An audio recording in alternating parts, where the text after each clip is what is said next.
Baiklah, bismillahirrahmanirrahim. Assalamualaikum warahmatullahi wabarakatuh. Kembali dengan saya, Muhammad Arman Rafli.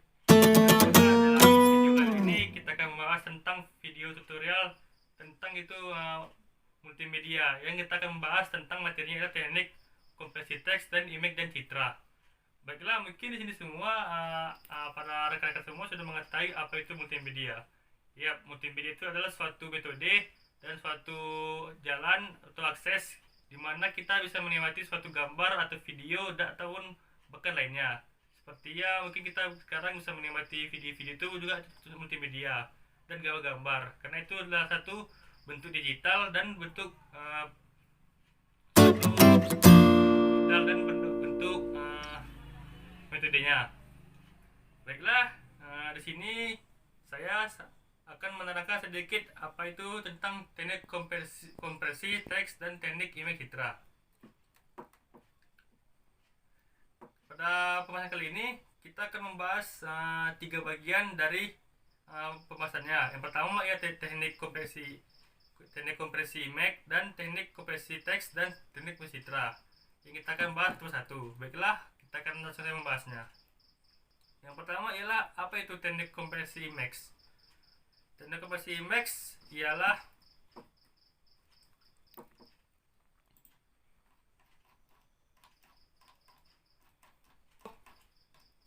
adalah data yang dilakukan terhadap digital dengan tujuan untuk mengurangi redundasi. Dan juga teknik kompresi image ini terbagi atas 2 teknik. Yang pertama ya teknik lossy dan teknik lossless, di mana teknik itu juga memiliki tujuan. Yang pertama ya teknik lossy. Teknik lossy ini adalah untuk membuat kapasitas file gambar menjadi lebih kecil, dimana saat kita lakukan suatu pemotretan atau suatu pemotretan video, maka di teknik lossy ini kita bisa mengkecilkan datanya yang misalnya dari besar misalnya 1 MB, kita bisa press menjadi 50 MB. Itu adalah dari teknik lossy ini, dimana teknik lossy ini membantu kita untuk meringankan suatu data kita, suatu data atau ya gambar tadi dikecilkan. Dan yang kedua ya teknik lossless, dimana teknik ini dari sisi lainnya adalah teknik yang menghilangkan semua informasi dari file gambar yang asli. Mungkin ibaratnya dari sini ini teknik ini menggambarkan bagaimana kita mempersatukan gambar yang berbeda atau membuatnya menjadi lebih menarik.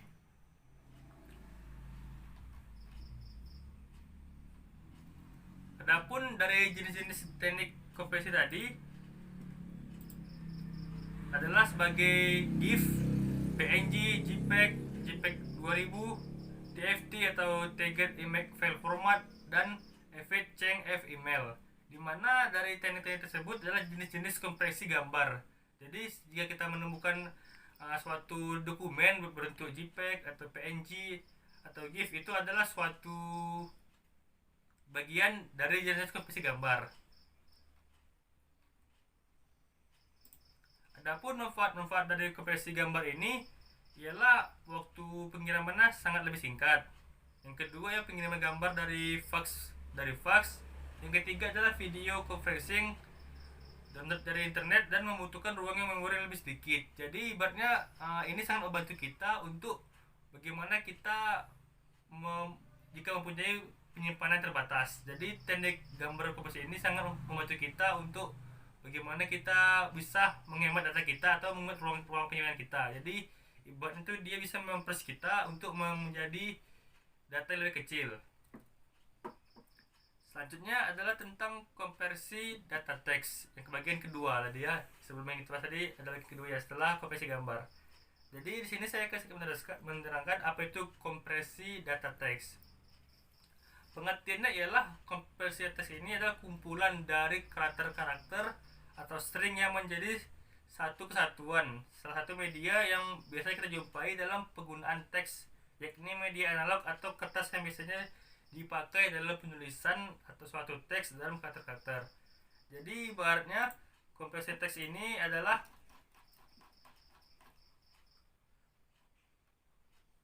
merupakan proses pengubahan sekumpulan data menjadi suatu bentuk kode untuk menghemat kebutuhan. Jadi ibaratnya misalnya kita mempunyai suatu gambar kan yang banyak, untuk mengubahnya menjadi satu gambar itu kita bisa menjadikannya di Varar itu. Jadi gambar yang tadi bisa kita press dalam satu dokumen, disimpan dan aman gitu. Sedikit gambar dari kompresi email data.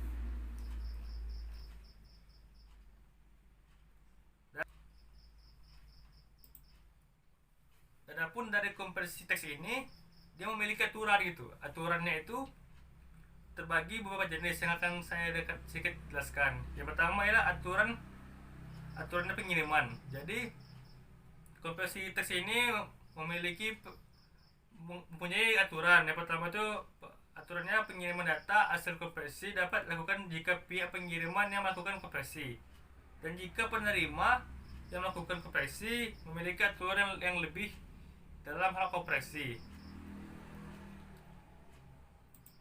Setelah itu, kompresi teks ini juga memiliki keuntungan kompresinya sendiri.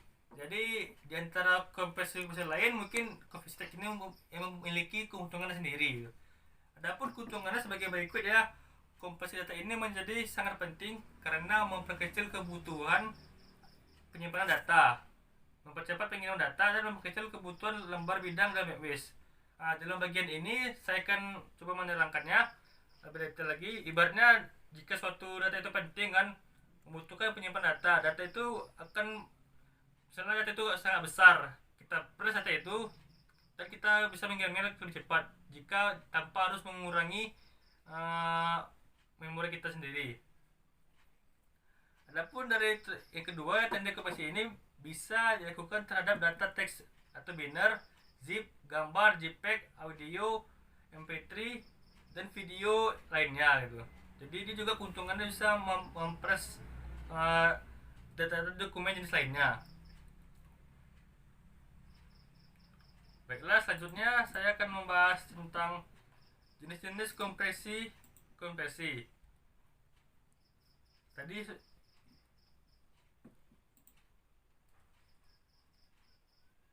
ya, karena kita akan membahas tentang metode kompresi. Di sini metodenya juga ada, kompresi ini juga memiliki metode sendiri. Pertama ya, berdasarkan tipe. Jadi metode kompresi ini tipenya dia itu memiliki memiliki metodenya. Yang pertama ya, memiliki metode statik atau metode dinamik. Dan juga metode kompresi ini memiliki tekniknya berdasarkan, kalau tadi sudah kita jelaskan berdasarkan tipe. Sekarang kita ada lagi membahas tentang tekniknya yang terbagi dalam metode tekniknya bagi tiga. Yang pertama ya metode Symboliwise, yang kedua adalah metode didakteri, dan yang ketiga adalah metode prediktif.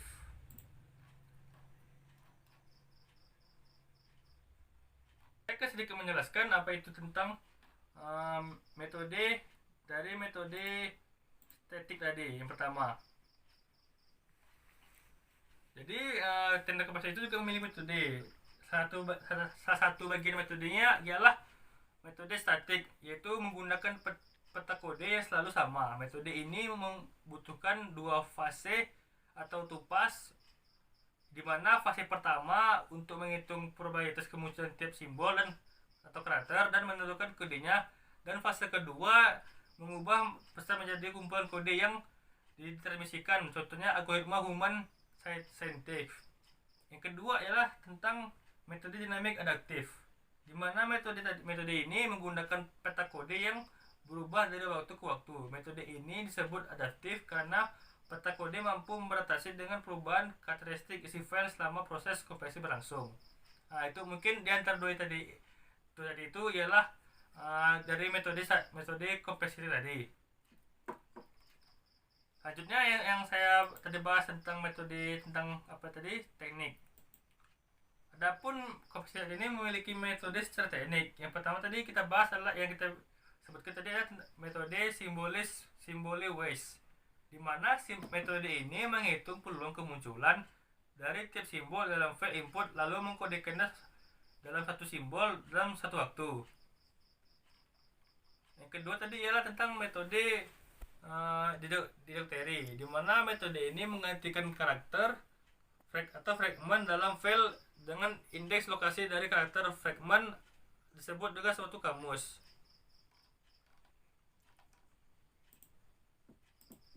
Tadi yang kita bahas tadi di bagian apa ya, ada menyinggung tentang algoritma Huffman, di mana saya akan sedikit menjelaskan pengertian dari algoritma Huffman tadi. Algoritma Huffman itu ialah algoritma yang dibuat oleh seorang mahasiswa MIT bernama David Hoffman pada tahun 1952. Di sini dia menemukan satu metode paling lama dan paling terkenal dalam kompresi teks. Algoritma Huffman ini menggambarkan prinsip pengkodean dalam jenis dengan kode Morse, yaitu setiap karakter simbol. Adapun cara kerja dari algoritma Huffman ini, dia cara kerjanya yang pertama adalah membuat data simbol yang muncul pada pesan menghitung, dan yang kedua ialah setelah mengurutkan probabilitasnya, kemudian mengambil dua data simbol dengan probabilitas kecil lalu menggabungkannya menjadi satu. Yang ada selanjutnya dalam cara kerja algoritma Huffman ini, dua simbol yang probabilitas terkecil lalu digantikan dengan simbol baru yang memfantasikan kedua simbol tersebut, di mana nilai probabilitasnya adalah tujuan probabilitas dari keduanya.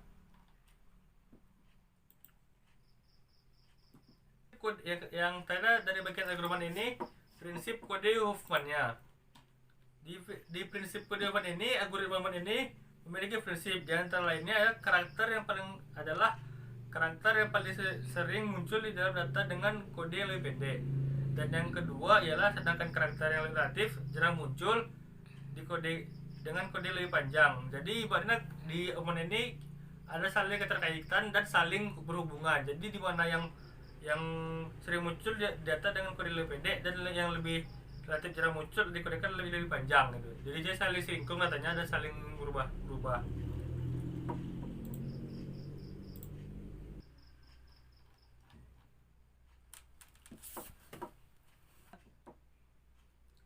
Baiklah, dari pembahasan yang terakhir ya tentang kompresi citra. Mungkin sedikit saya terangkan antara kompresi citra ini dengan kompresi IMAX. Dia memiliki sedikit persamaan gitu. Jadi pembahasannya hanya sedikit berbeda. Tapi dia memiliki perbedaan antara kompresi IMAX dan kompresi citra. Baiklah, di sini saya akan membahas tentang apa itu kompresi citra. Kompresi citra itu adalah aplikasi kompresi data yang dilakukan terhadap citra digital dengan tujuan untuk mengurangi redundansi dari data-data yang terdapat dalam citra sehingga dapat disimpan atau distribusikan secara efisien. Itulah pengertian dari kompresi citra.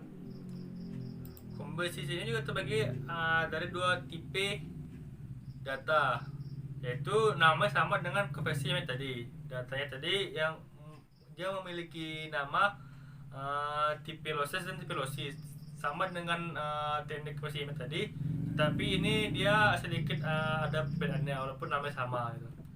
Sedikit saya terangkan dari kompresi citra ini.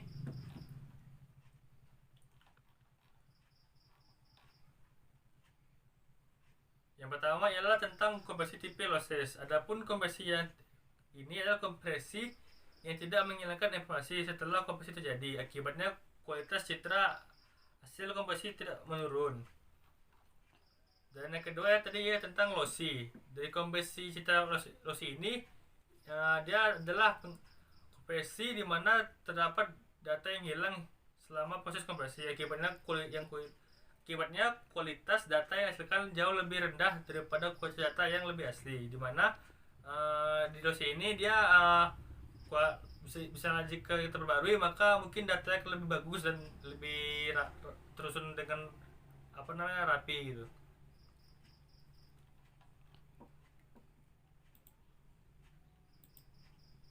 Adapun hal-hal penting yang harus kita perhatikan dalam kompresi data ini terbagi dalam 3 bagian. Yang pertama tentang bagiannya yaitu adalah stability atau progressive coding atau embedded centric.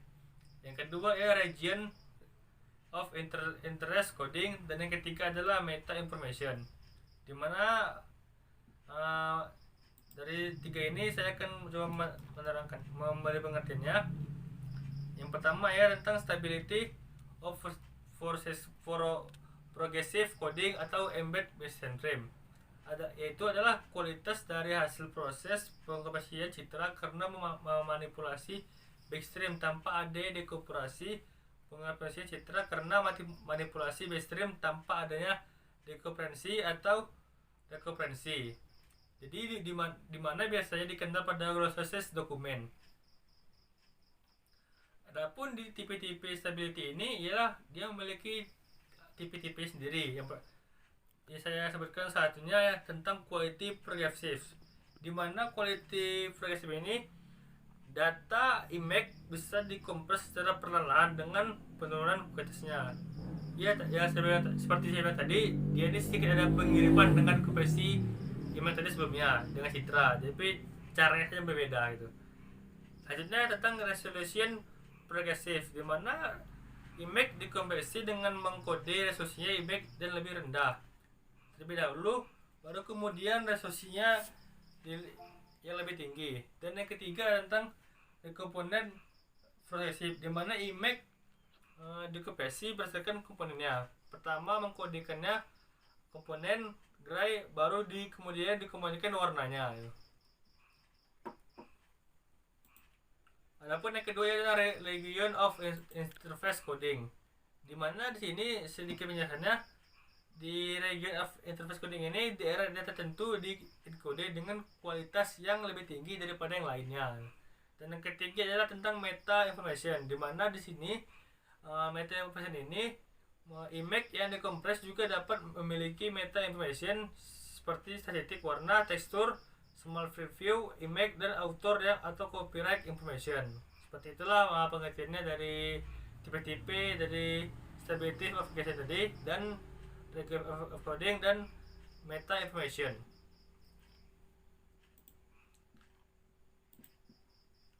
Selanjutnya sini akan saya terangkan tentang pengukuran error pada komputer. Dalam bagian ini pengukuran error ini bisa kita meminimalisirnya dari apa yang kita kerjakan gitu. Dalam kompresi image ini terdapat suatu standar pengukuran error atau garis kompresi. Yang pertama ya tentang MSE atau mean square error, di mana sigma dari jumlah error di antara citra hasil kompresi dapat dan citra aslinya. Dan yang kedua ya tentang peak signal atau noise ratio atau PNSR namanya, yaitu untuk menghitung P errornya. Jadi semua itu dia akan terhitung dari yang namanya signal to noise ratio-nya.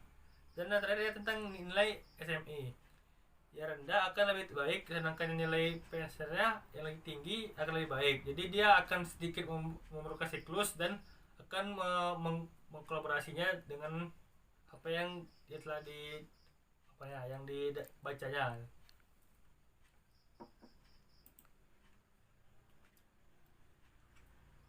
Jika tadi kita sudah membahas tentang algoritma tadi, di sini kita akan membahas suatu titiknya tentang algoritma kompresi atau dekompresi citra. Di mana dekompresi citra ini dia memiliki juga algoritma umum. Jadi terdiri dari dua tipe, yaitu algoritma umum atau kompresi image dan algoritma umum dan nama lainnya tentang dekompresi image.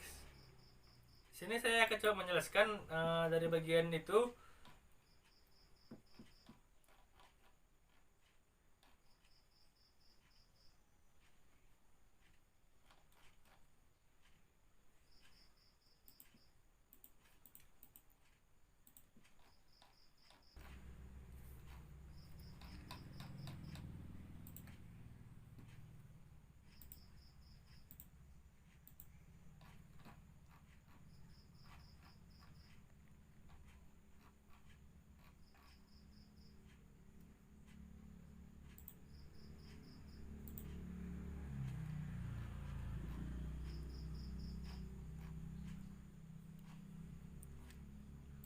Adapun untuk datanya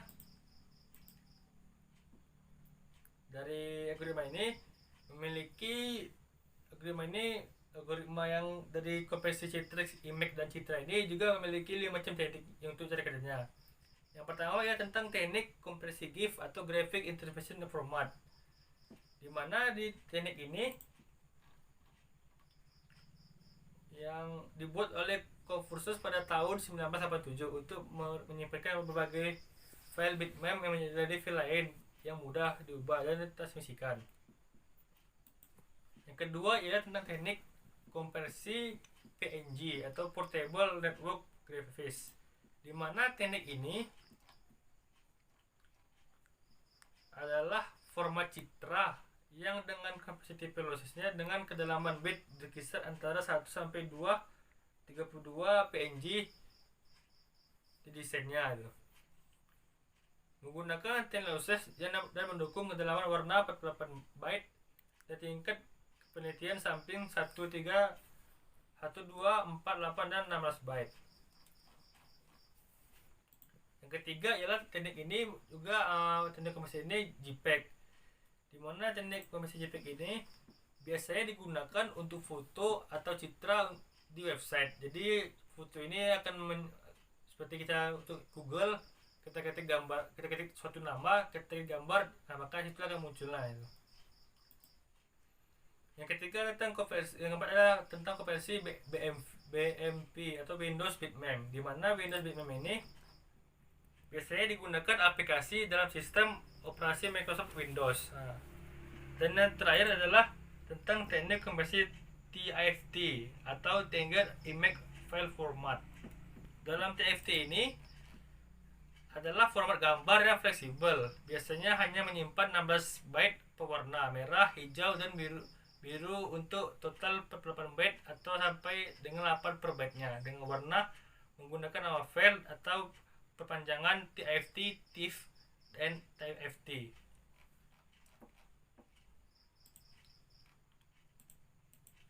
Mungkin itu saja, sekian dari saya tentang penjelasan konversi image tadi.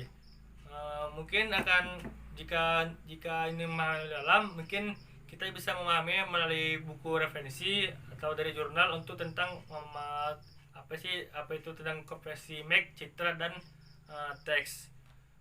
Mungkin sekian saja, semoga bermanfaat. Sekian dari saya. Assalamualaikum warahmatullahi wabarakatuh.